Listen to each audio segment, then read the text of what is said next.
Now, I know I've talked about Attack of the Clones a few times now on this channel, but since I value higher learning and education, I'm going to once again give you guys some fancy book learning on why Attack of the Clones is simply an abomination. Much to learn, you still have. I don't care how many dang millennials are on here telling me that this movie is somehow good because they grew up with it, but in case they need to be reminded, I'm going to talk about one sequence in particular in Attack of the Clones that sticks out like a sore thumb and pretty much sums up all the problems I have with the prequels. And it is the droid conveyor belt scene. Which resembles more of a Mario level than an actual action set piece.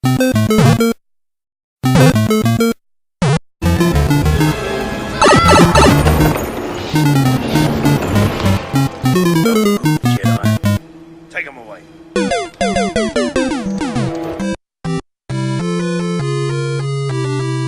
So it had been roughly 4 hours since our last mind-numbing action sequence, and I'm sure George Lucas knew the fanboys would be clamoring for some more laser sword action. So he gave them the droid conveyor belt sequence. Now I know this sequence is supposed to create some sort of tension for our characters, but when the opening 20 minutes of your movie has your two main characters constantly jumping out of high balconies, jumping off of flying vehicles into oncoming traffic, and basically just doing it for no other reason but because they can, and they're not worried about their physical well-being. I hate it when he does that.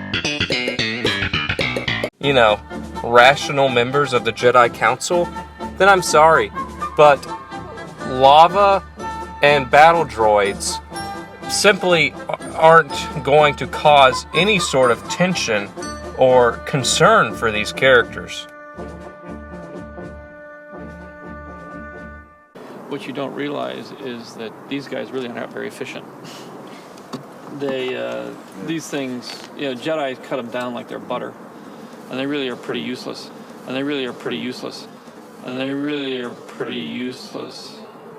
I mean, this sequence probably has every single problem with the prequels. The comedy is terrible. It's a nightmare! The original trilogy characters are rewritten to best serve the story, and there's probably not a single physical effect in this whole entire scene. And, maybe I'd be a little bit more lenient on this scene if we got some new John Williams score to, at least spare our ears from the disaster on screen. But no, they just recycled the same score from earlier in the movie.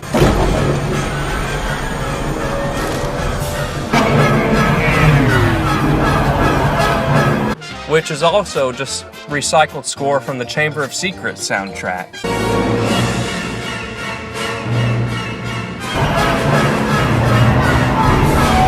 And so, I know after the sequence is over, Anakin and Padme fall in love. You know what they say, love is blind. I thought that we had decided not to fall in love. That we would be forced to live a lie. And that it would destroy our lives. I think our lives are about to be destroyed anyway. After all the difficulties they've gone through. And I know why George Lucas did this, because he's like Dr. Seuss or something, and he wants everything to rhyme. Again, it's like poetry, so if they rhyme, every stanza kind of rhymes with the last one. Hopefully it'll work.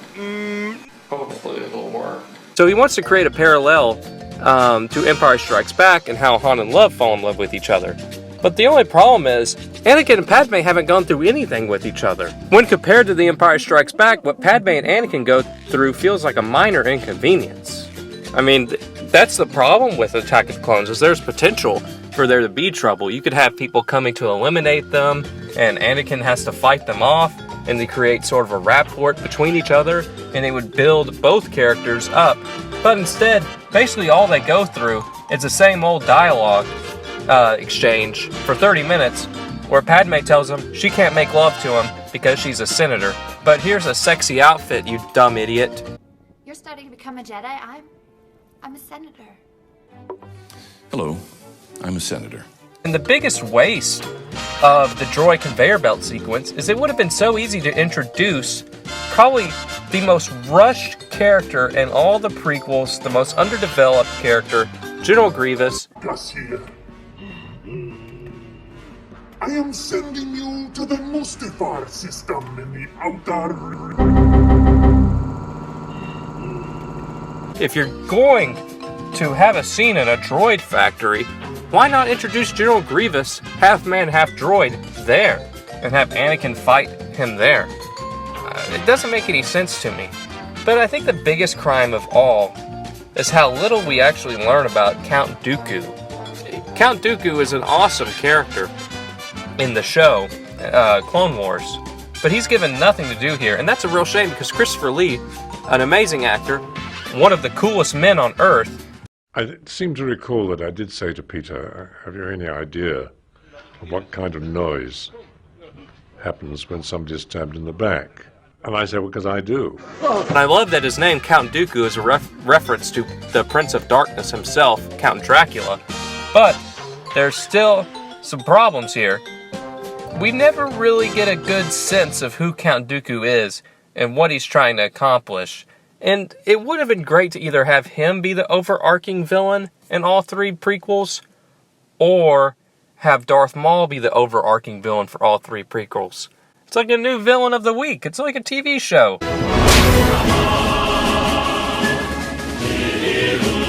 And when you have this droid conveyor belt sequence, and you have this death-defying leaps of faith sequences, it really just puts into perspective my main problem with the prequels. There's no character for us to latch on and relate to. The only character I can possibly relate to is Dexter Jettster, because that man looks like he puts up with a lot of crap at his restaurant, much like I do. So you know what? Good on you, Dexter Jettster. You're the most relatable character in the entire franchise, and you probably look like a lot of the fans of the franchise.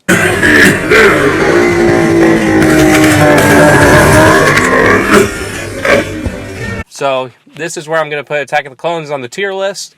And the next movie up is the animated Clone Wars movie, or whichever one I decide to review next. So, my friend, what can we do for you?